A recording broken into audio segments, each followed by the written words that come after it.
एक भक्त को पेट का रोग हो गया, इतना भयंकर रोग हो गया कि महाराज वो पानी भी पीता तो सब प्रस्थान हो जाता।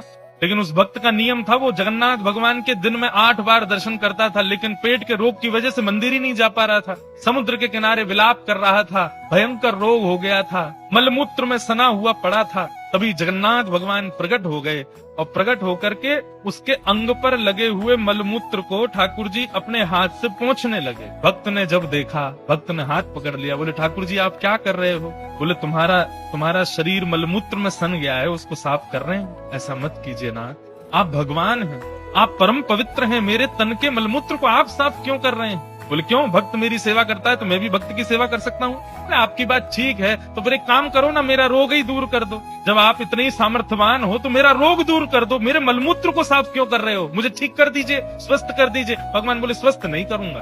भक्त ने पूछा क्यों? तब इतना सुंदर उत्तर ठाकुर जी देते हैं, सबको सुननी चाहिए ये बात। आप इसके बाद कभी नहीं कहोगे कि हमारे दुख दूर करो। ठाकुर जी कहते हैं देखो, मानव के जीवन में वो जो कुछ भी भोगता है वो सब अपने प्रारब्धों से भोगता है, और प्रारब्ध जब पूरा भुग जाएगा तभी वो मेरी प्राप्ति कर पाएगा, उससे पहले मेरी प्राप्ति नहीं हो पाएगी। यदि व्यक्ति कहे कि मेरे संकटों को दूर कर दो, तो इसका मतलब क्या हुआ?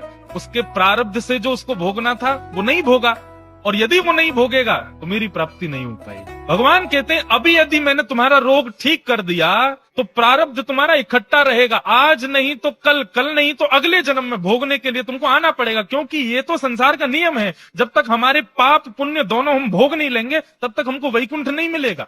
जब दोनों शून्य नहीं हो जाएंगे तब तक ठाकुर जी नहीं मिलेंगे।